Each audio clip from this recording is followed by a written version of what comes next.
We are obsessed with the idea of home. It is our sanctuary. It is the place where we lock the door to keep the world out. We build walls to protect us from the dangers of the street. We draw the curtains to keep our lives private. But walls work both ways. They keep the danger out, but they also keep the secrets in. How well do you know your neighbors?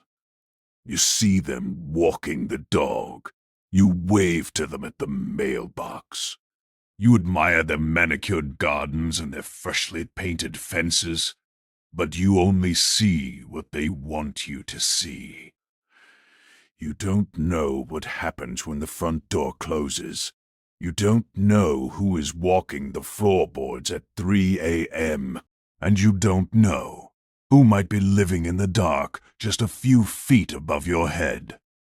Tonight, we are opening the doors of 3 houses that looked perfect from the outside. 3 houses where family was not a source of love, but a sentence of life imprisonment.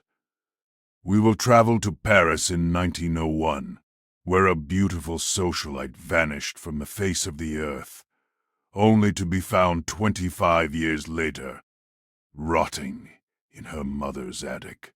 We will go to New York City in 1947, to a brownstone packed from floor to ceiling with junk, where 2 brothers built a fortress of booby traps to keep the world away.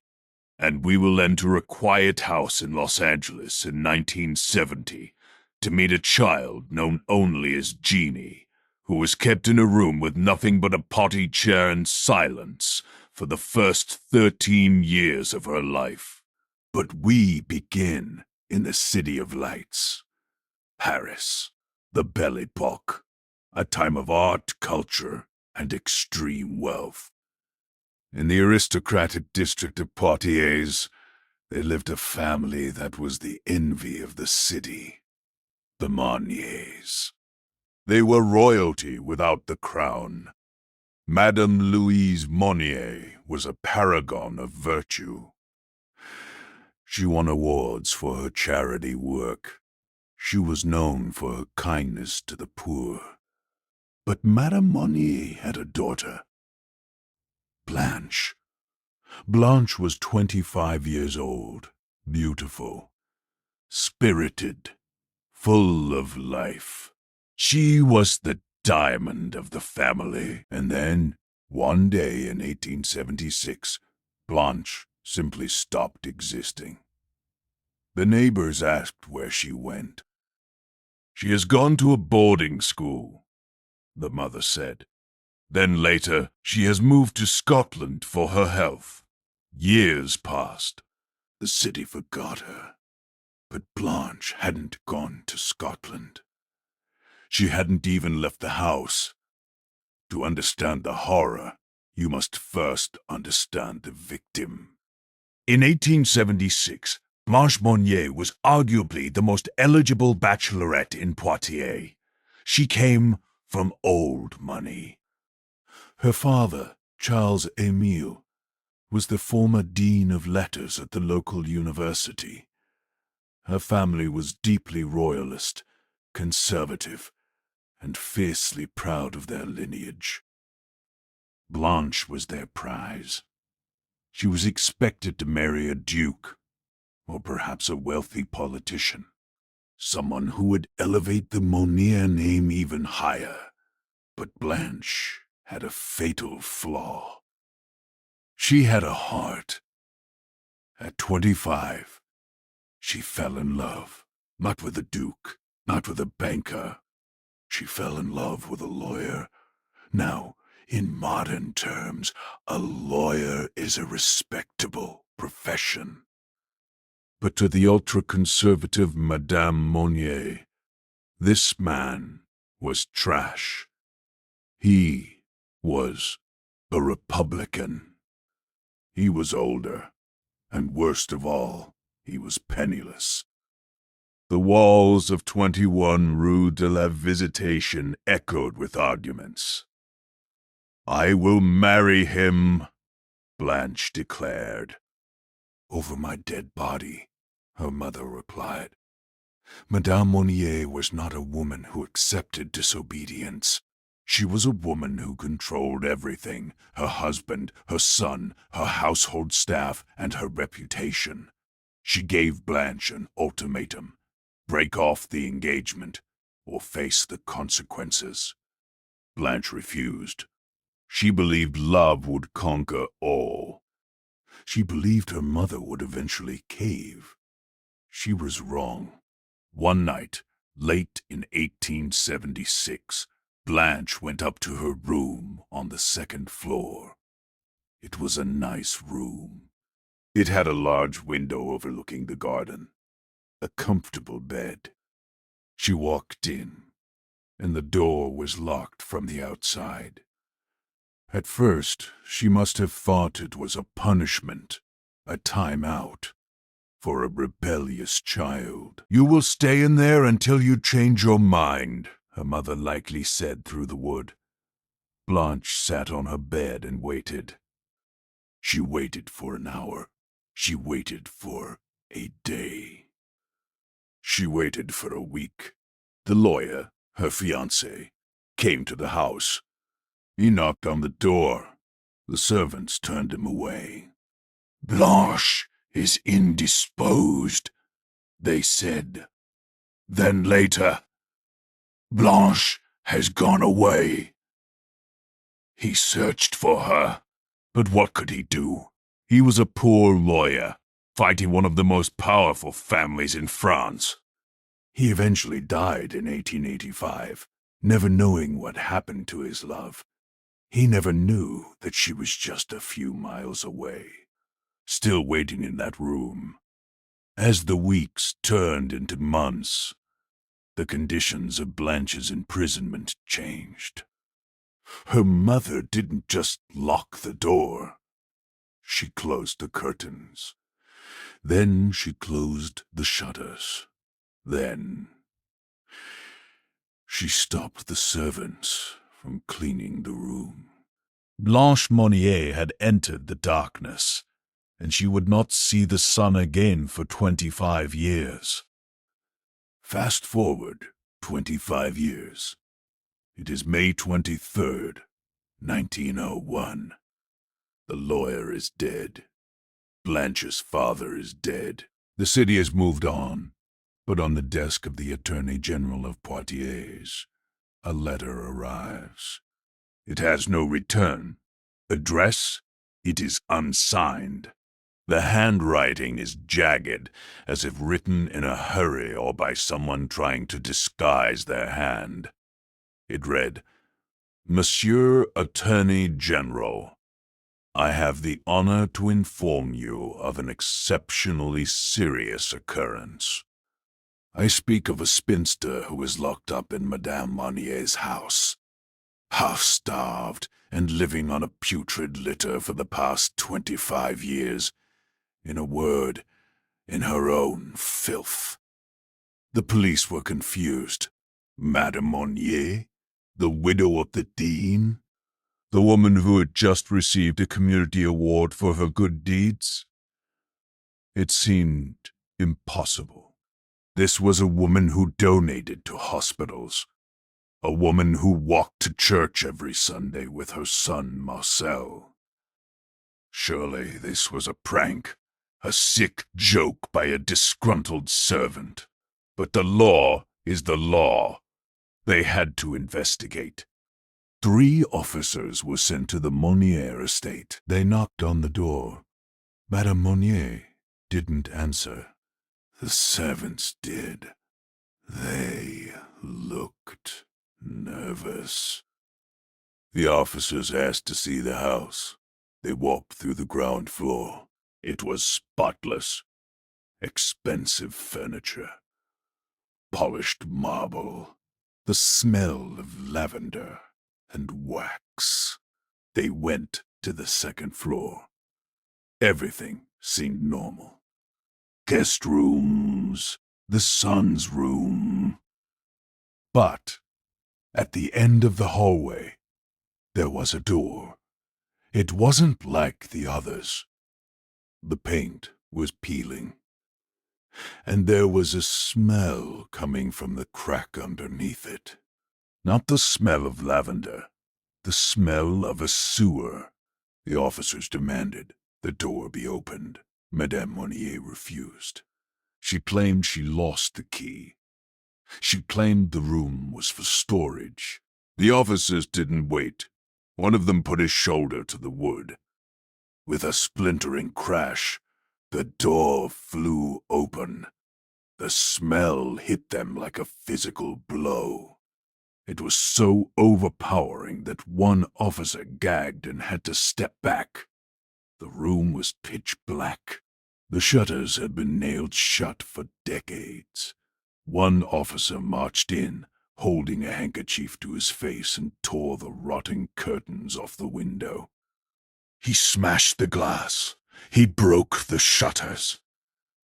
And for the first time in 25 years, sunlight flooded the room. What they saw on the bed, they didn't recognize as human. Lying on a rotted straw mattress was Blanche Monnier. She was naked. Her hair, once her pride, had grown down to her knees. It was a tangled, matted mess that shrouded her body like a blanket. She weighed 55 pounds. She was literally a skeleton with skin stretched over it. Around her, a crust of filth had formed. Old food, faces, vomit. She had been eating, sleeping, and living in the same spot for 1/4 century. Oyster shells and crusts of bread were scattered across the bed, the remnants of the scraps her mother had thrown to her. Bugs crawled across the blanket. Rats scurried into the corners as the light hit them. When the sunlight hit her face, Blanche didn't scream. She squinted. She blinked. She whispered, "Oh, it is lovely." She hadn't seen the sun since she was 25. She was now 50.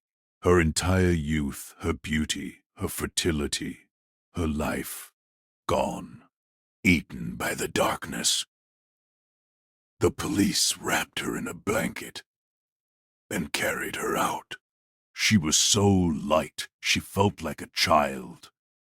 As they carried her down the stairs, past the marble statues, past the expensive paintings, her mother sat in the living room. Madame Monnier didn't cry. She didn't apologize. She sat in her velvet chair, wearing her house shoes, sipping coffee. She looked annoyed that her routine had been interrupted. The news broke the next day. France exploded with rage. A mob gathered outside the house. They threw rocks at the windows. They chanted, "Death to the Monniers." How could a mother do this? How could a brother, Marcel Monnier, a law graduate, live in the next room for 25 years and smell the rot, hear the whimpers, and do nothing? When questioned, Marcel shrugged. He said Blanche was mad. He said she chose to stay in bed. He said she was violent and refused to be cleaned. He tried to paint his sister as a lunatic who wanted to live in filth. But the doctors who examined Blanche found something very different. Madame Monnier was arrested immediately, but justice, in this case, was swift and unexpected. She never saw the inside of a courtroom. The shock of the arrest, the public shame, the angry mobs was too much for her aristocratic heart. She died in prison just 15 days after her arrest. She died claiming she had done nothing wrong. She believed she was protecting the family name from a bad marriage. That left the brother, Marcel. His trial was a sensation. He used a legal loophole that still infuriates law students today. He argued that there was no law in France against not doing anything. There was a law against violence. But he hadn't hit her. There was a law against kidnapping. But she was in her own home, his lawyer argued.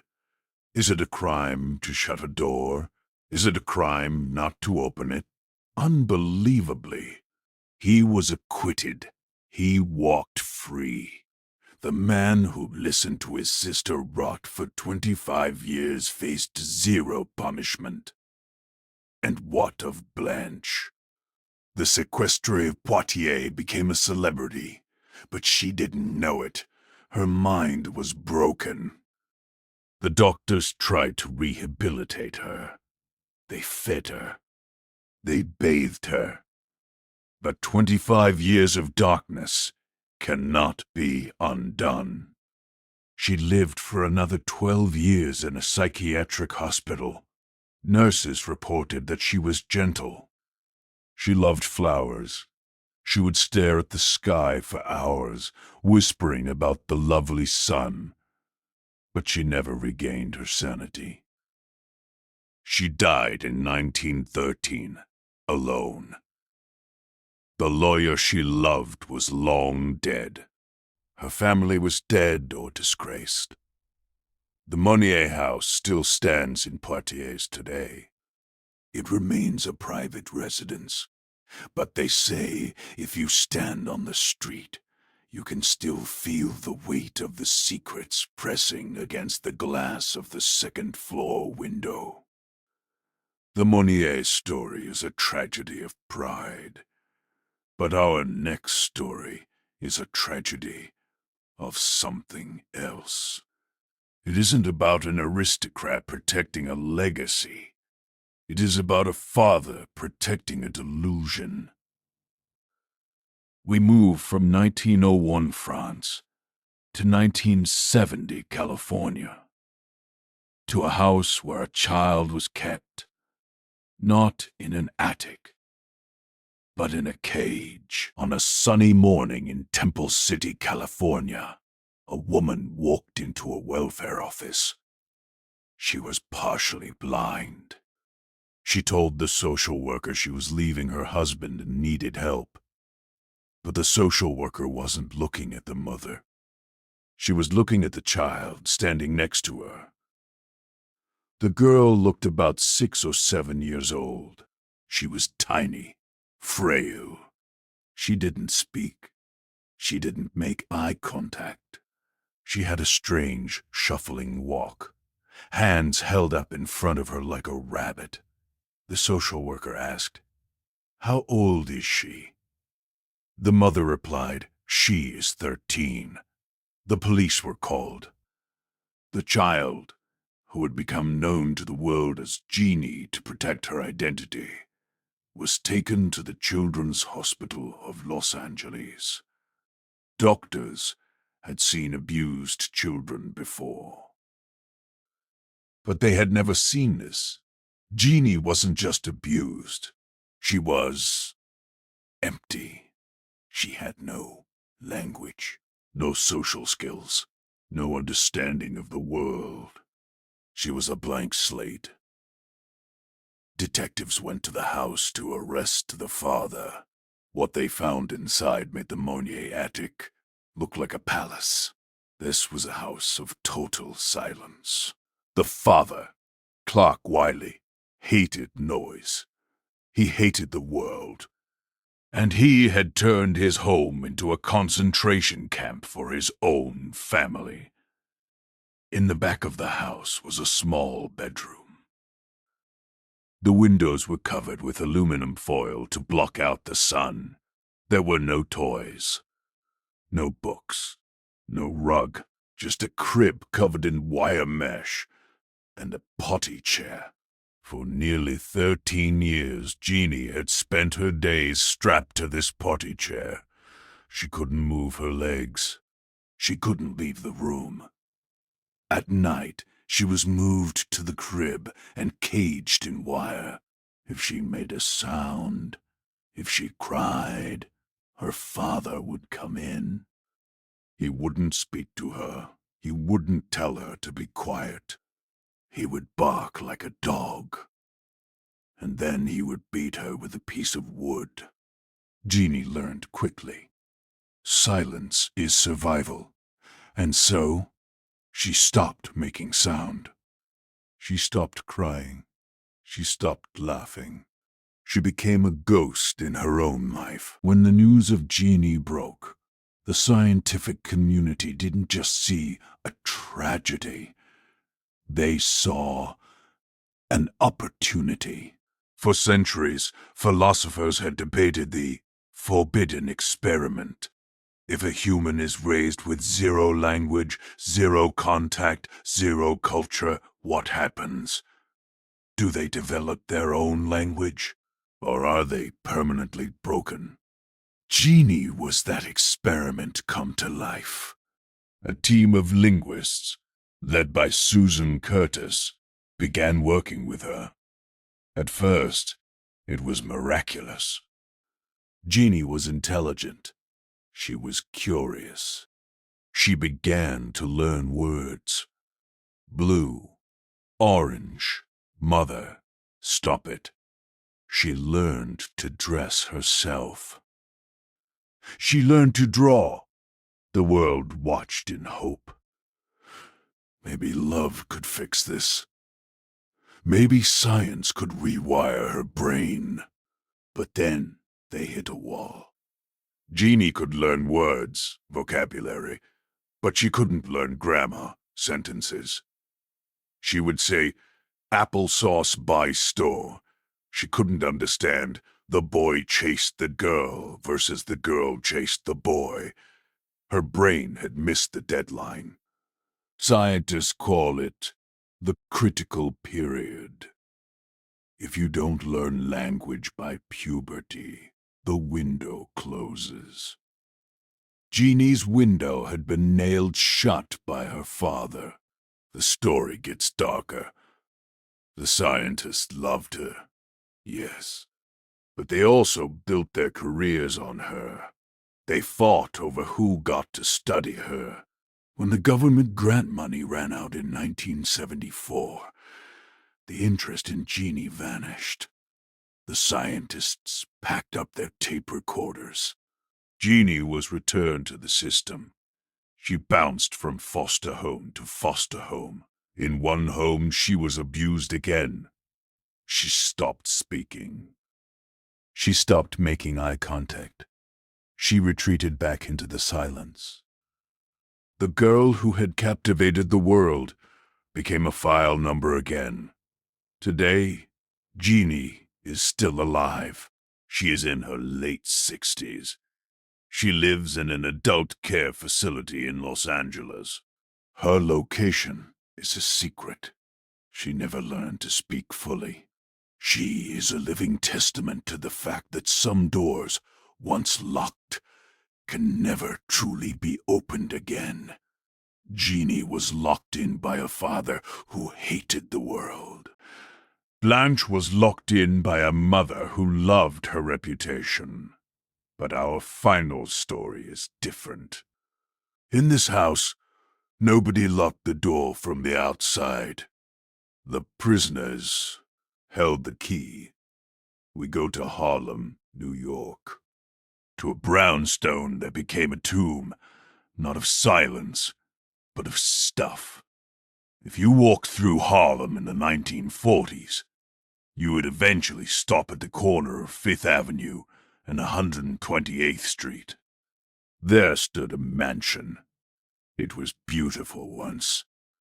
3 stories, high ceilings, but the windows were smashed.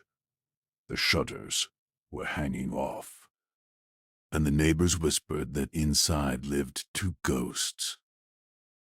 They were Homer and Langley Collyer. They weren't crazy, at least not at first. They were sons of a wealthy doctor. They had degrees from Columbia University. Homer was a lawyer. Langley was an engineer and concert pianist. They were the elite, but then their parents died, and the brothers retreated. They stopped paying bills. The water was turned off. The electricity was cut. They didn't care. Langley, the younger brother, began to collect things. Not just newspapers. Everything. He walked the streets at night dragging home treasures. Broken pianos, rusted car chassis, baby carriages, thousands of books. The neighborhood changed around them. Harlem became a busy, vibrant place. The brothers were terrified of the outside world. Kids threw rocks at their windows. People tried to break in, thinking they had gold hidden inside. So, Langley used his engineering degree. He didn't just lock the doors. He built a labyrinth. He stacked newspapers from the floor to the ceiling, leaving only narrow tunnels to crawl through. He set booby traps. Tripwires attached to piles of heavy junk. If an intruder stepped in the wrong place, crash! They would be buried under a ton of books and metal. It was a fortress designed to keep the world out. But like all fortresses, it became a prison. On March 21st, 1947, an anonymous tip came into the NYPD. There is a dead body in the Collyer house. The police arrived. They tried the front door. It was blocked by a solid wall of newspapers. They tried the basement. Blocked. They eventually had to take a ladder to the second-floor window. What they found inside baffled the entire city. Officer William Barker was the first one in. He didn't step into a room. He stepped into a solid wall of debris. The junk was packed all the way to the ceiling. To move, he had to crawl on his stomach through a tunnel carved into the trash. Old tires, pianos, sewing machines, and newspapers. Decades of them.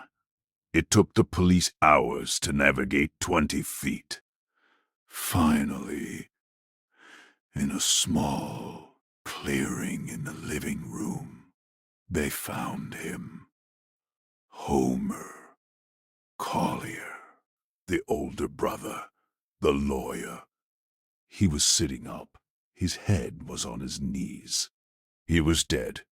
Homer had been blind and paralyzed for years. The autopsy revealed he hadn't died of a heart attack or a stroke. He had died of starvation. But here was the mystery. Langley was the caretaker. Langley was the one who brought him food. Langley was the one who navigated the tunnels. Where was Langley? The police assumed Langley had fled. A manhunt was launched.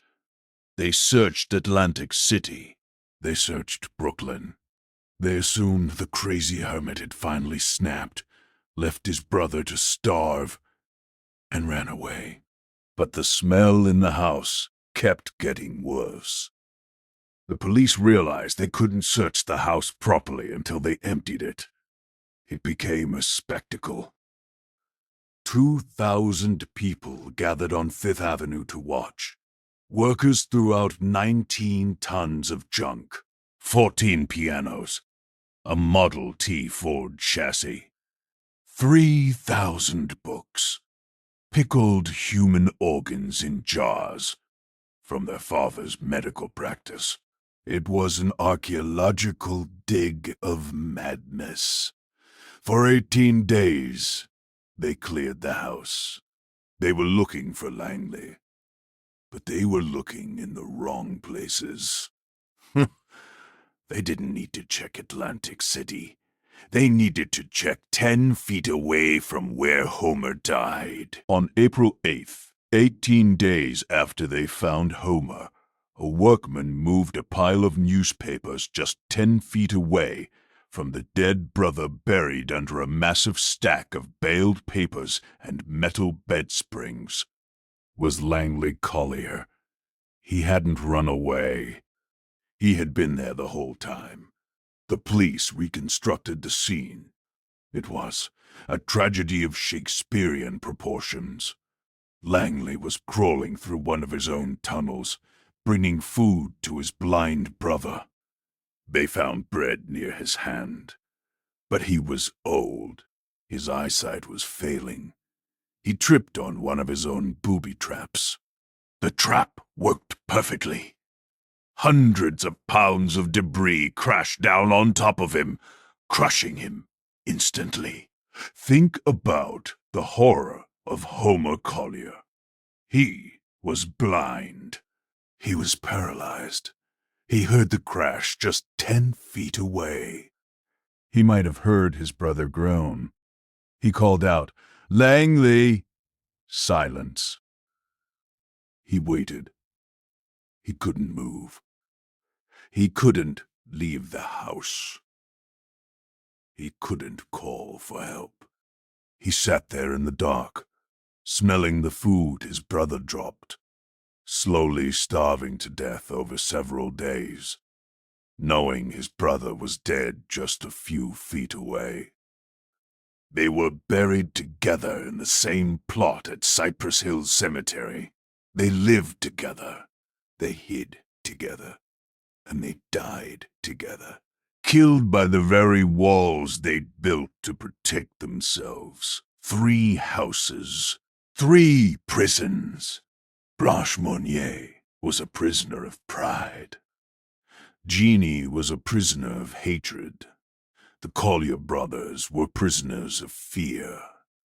So, the next time you walk down a quiet street, the next time you admire a beautiful old house with the shutters drawn tight, don't just look at the architecture. Wonder about the silence. Because the scariest room in the world isn't a dungeon in a castle. It's the bedroom on the 2nd floor, where nobody ever opens the door. We have seen what happens when people are locked in rooms. But there is another kind of prison. A prison with no walls, no doors, no locks. A prison where you can walk for 1,000 miles in any direction and still be trapped. The Arctic. The year is 1845. The British Empire rules the world. They have conquered the oceans, the jungles, and the deserts. But there is one prize left.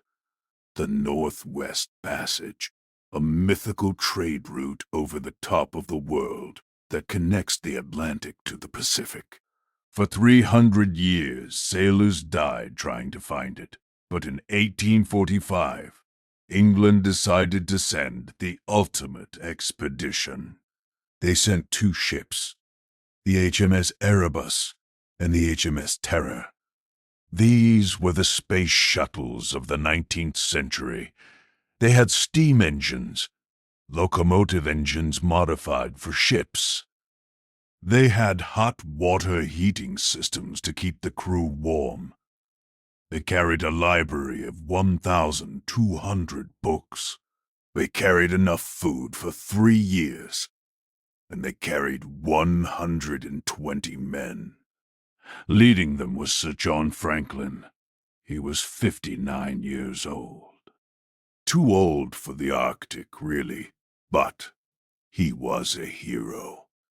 Everyone loved him. When the ships left London, crowds cheered. The mood was electric. "They cannot fail," the newspaper said. Science has defeated the ice. They sailed out of the Thames and into history. In July 1845, A whaling captain saw them tethered to an iceberg in Baffin Bay. He hailed them. They were in high spirits. They sailed west into the white mist of Lancaster Sound. And that was the last time any European saw them alive. 129 men, 2 massive ships, vanished. The Arctic is not just cold, it is alive. The ice doesn't sit still. It drifts. It rotates. It crushes. In September 1846, the Erebus and Terror sailed near King William Island. It was a fatal mistake. The ice in this channel doesn't melt in the summer. It flows down from the permanent polar pack and creates a bottleneck, a trap. The ice closed in around the ships. At first, the men weren't worried. They were prepared for this. They converted the ships into winter homes. They built snow walls around the decks. They put up awnings. They played soccer on the ice. They put on plays in the Royal Arctic Theatre below decks. They ate tinned soup and salted beef. They waited for summer. But the Arctic winter is long. For months the sun does not rise. It is total, perpetual night. Temperatures drop to -50 degrees. At that temperature, mercury freezes. Metal sticks to your skin and rips it off. But the cold wasn't the real enemy. The real enemy was inside the ship. The expedition had ordered 8,000 tins of food from a supplier named Stephen Goldner. Goldner had won the contract because he was cheap. He rushed the job. To seal the cans faster, he poured lead solder into the seams. The lead dripped into the food. Day by day, meal by meal, the men were poisoning themselves. Lead poisoning is insidious. It doesn't kill you fast. It drives you mad. It causes paranoia, aggression, lethargy. As the men sat in the dark, listening to the ice scream against the hull, their minds began to unravel. The Royal Arctic Theatre stopped putting on plays. The laughter stopped. And then the dying began. The first winter passed. 3 men didn't make it. John Torrington, John Hartnell, William Brain. They were young men, healthy. They shouldn't have died so soon. The crew buried them on a small spit of land called Beachy Island. They dug deep into the permafrost, said a prayer, and left them there. 140 years later, in 1984, a team of anthropologists went back to Beachy Island. They wanted to know why the expedition failed. They decided to exhume the bodies. They expected skeletons. But the Arctic is a deep freeze. When they melted the ice block covering John Torrington's coffin, the scientists gasped. John Torrington looked back at them. His eyes were open, blue and milky. His skin was perfectly preserved. You could see the stubble on his chin. His hands were tied together with a ribbon. He didn't look dead. He looked like he was waiting. The autopsy told a terrifying story. Torrington was riddled with tuberculosis, but his hair contained massive amounts of lead. The men were already dying before the real trouble even started. Back in 1846, the crew stood over these graves. shivering in the wind. They must have looked at those 3 headstones and wondered, who is next? Summer of 1846 arrived. The sun came out. The temperature rose. The crew waited for the ice to crack. They waited for the path to open. But the ice didn't move. It held them fast. They were trapped for a second winter. And then a third. And then the unthinkable happened. Sir John Franklin, the leader, the father figure, the glue holding them together, died. We don't know how. A stroke, a heart attack. But with him gone, the chain of command broke. Captain Crozier took over. He looked at the dwindling coal. He looked at the sick men. And he made a desperate decision. April 1848. The ships have been trapped for 19 months. 24 men are dead, including Franklin. Captain Crozier knows the truth. The ice is never going to let them go. If they stay, they die. If they walk, they might die. But at least they have a chance. Before they left, they wrote one final message. A single piece of paper. Standard Admiralty form. It is messy. Scrawled in the margins, written upside down. It says, HMS Terror and Erebus were deserted on the 22nd of April, having been beset since the 12th of September, 1846. The officers and crews, consisting of 105 souls, under the command of Captain F.R.M. Crozier, land here. And then the ominous final line. Start on tomorrow, 26th, for Backsfish River. Backsfish River was an outpost hundreds of miles to the south. To get there, they had to drag lifeboats mounted on heavy wooden sledges. These sledges weighed nearly a ton when loaded. And what did they pack? You would think they packed food, rifles, ammo. When searchers found one of the boats years later, they were baffled. The boat was filled with useless junk.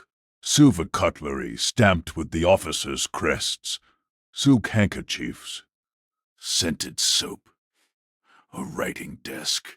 Why? Why drag a writing desk across the Arctic ice when you are starving? It was the lead poisoning. Their brains were broken. They were clinging to their identity. I am an officer of the Royal Navy. I need my silver forks. It was a delusion that added hundreds of pounds to their death march. They strapped themselves into the harnesses, and they began to pull. They walked south. But walking is the wrong word. They were hauling 800-pound sledges over ice ridges that were sharp as glass. They moved perhaps 2 miles a day. Scurvy began to set in. Old wounds reopened. Teeth fell out. Men would simply collapse in the harness. Their comrades would cut them loose, leave them where they fell, and keep pulling. We know what happened next, not from British records, but from the Inuit.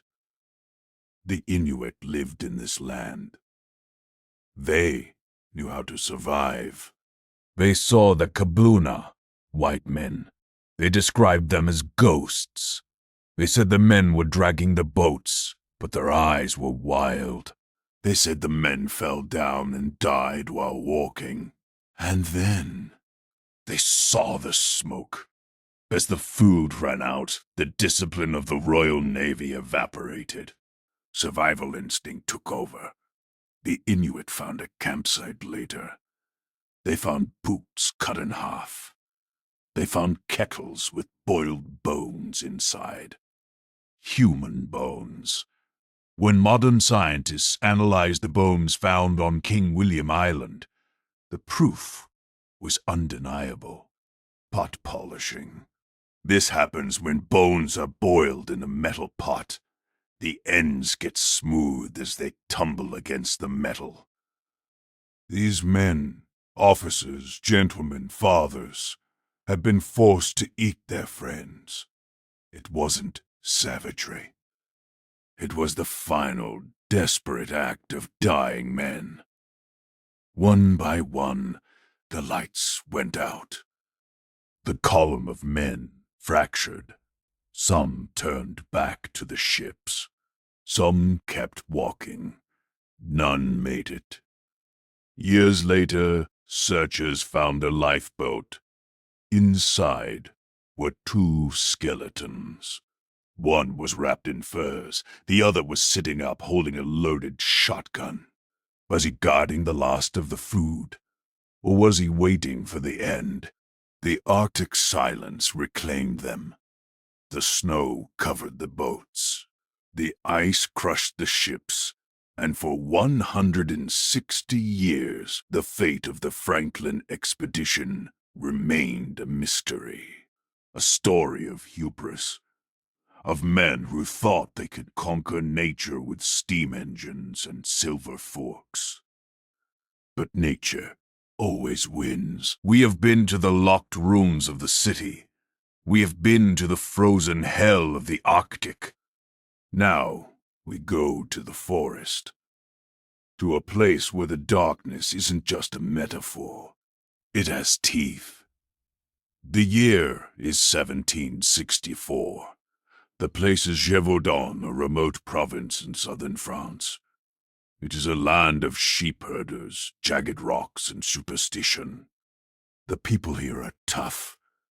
They deal with wolves every day. But in the summer of 1764, something arrived that was not a wolf. It started with Jean Boulet. She was 14. She was out tending her flock. When she didn't come home, the village went looking. They found her body, or what was left of it. Her throat had been torn out. Her chest was ripped open. The villagers shook their heads. A wolf, they said. But the older hunters looked at the tracks and frowned. That is no wolf, they whispered. Then it happened again, and again, but the attacks were strange. Wolves kill for food. They bite the legs to bring the prey down, then go for the throat. This beast ignored the sheep. It ignored the cows. It went straight for the human, and it didn't just bite. It decapitated. It had a jaw strength that could crush a human skull like an egg. Survivors began to describe it. It is as big as a calf. One said, it has reddish fur and a black stripe down its spine. Said another, it has a tail like a panther. It laughs when you hit it. Panic spread like wildfire.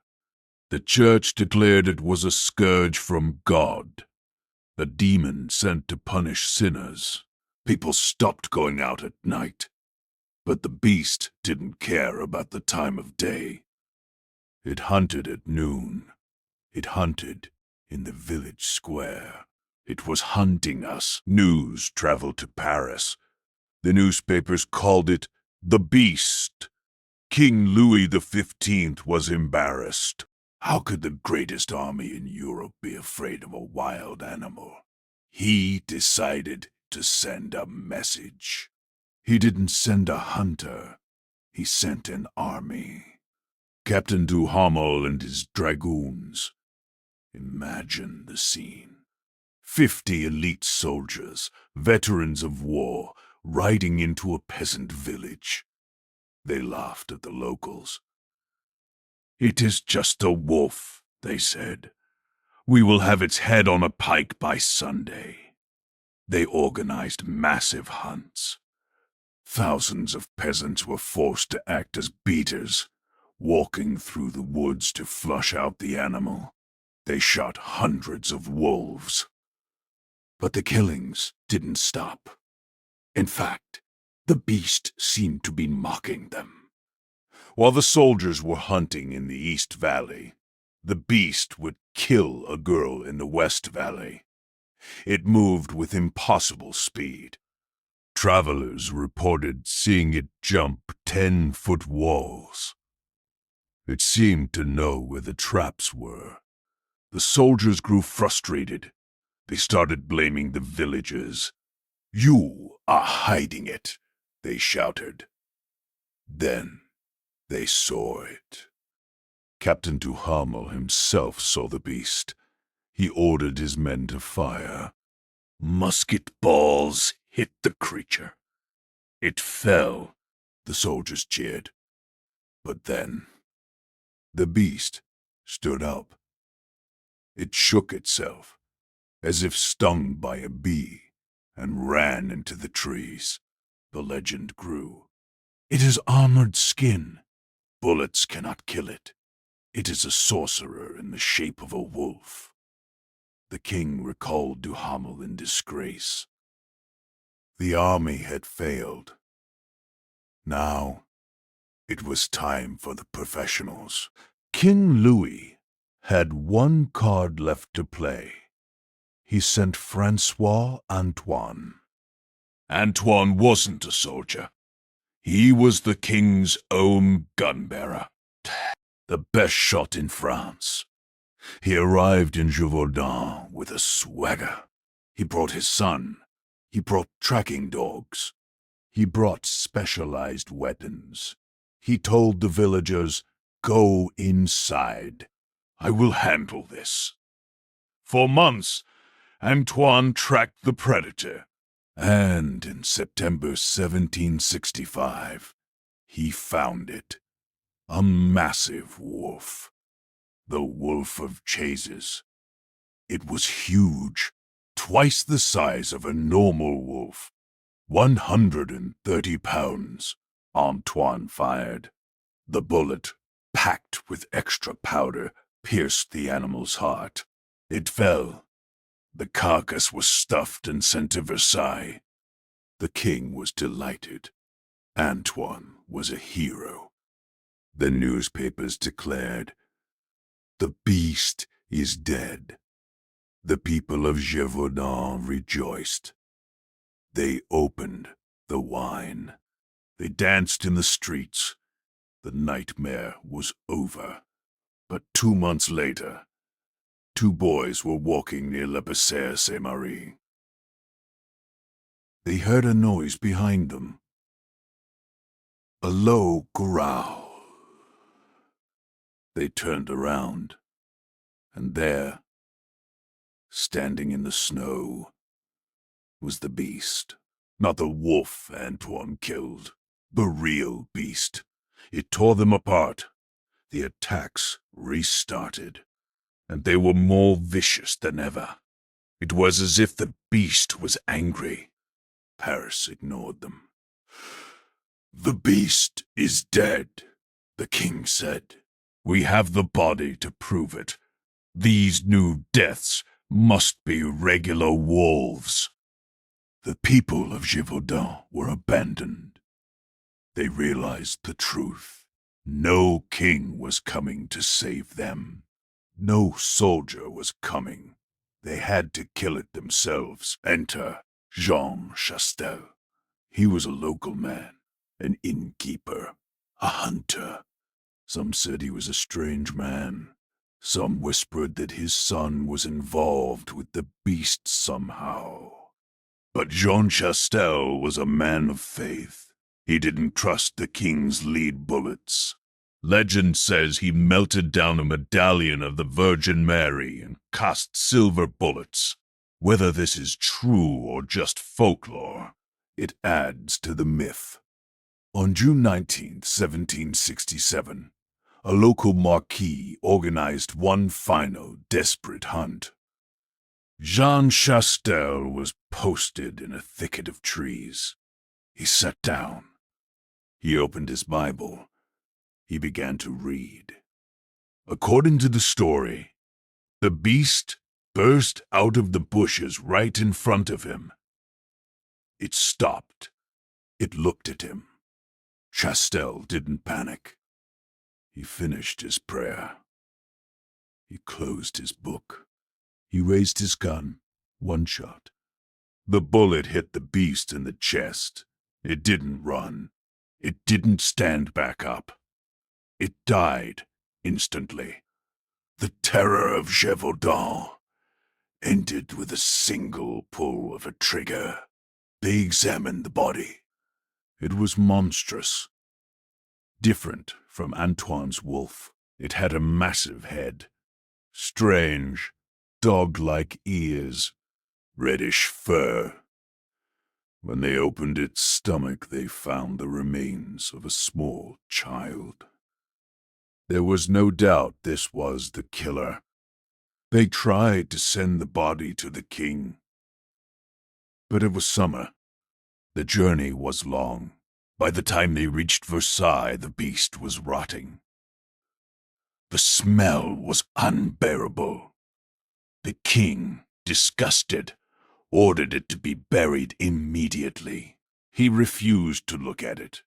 And so, the physical evidence of what the beast actually was disappeared into the earth. So, what was the Beast of Gévaudan? For 250 years, zoologists and historians have argued. We have the autopsy reports. We have the descriptions. Let's look at the suspects. Suspect 1, a rabid wolf. Unlikely. Rabid wolves bite and die within days. The beast lived for 3 years. Suspect 2, a striped hyena. Hyenas can crush bones. They have the black stripe down the back. Rich aristocrats kept exotic pets. Did one escape? It fits the physical description perfectly. But there is a darker theory. The man-beast theory. Many historians point to Jean Chastel's son, Antoine. Antoine Chastel was a recluse. He lived in the woods. He bred large dogs. He had reportedly traveled to Africa. The theory goes like this. Antoine Chastel owned a trained killer. A hyena or a mastiff/wolf hybrid.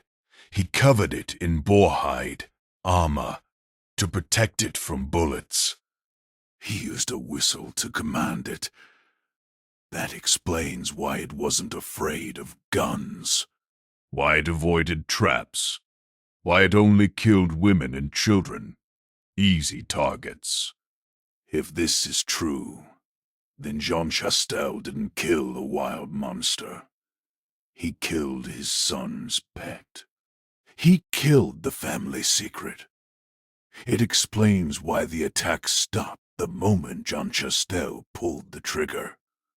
He knew exactly where to find it. We have traveled across centuries and continents, from the velvet parlors of Paris to the frozen wasteland of the Arctic, to the dark forests of France. On the surface, these stories seem unconnected. What does a socialite locked in an attic have to do with a sailor eating his boots? What does a hoarder in Harlem have to do with a monster in 1764? The connection is blindness. In every single story, the victims were blinded by something they trusted. Blanche trusted her mother. The Franklin crew trusted their technology and their tin cans. The people of Gévaudan trusted the king's soldiers, and in every case, that trust was fatal.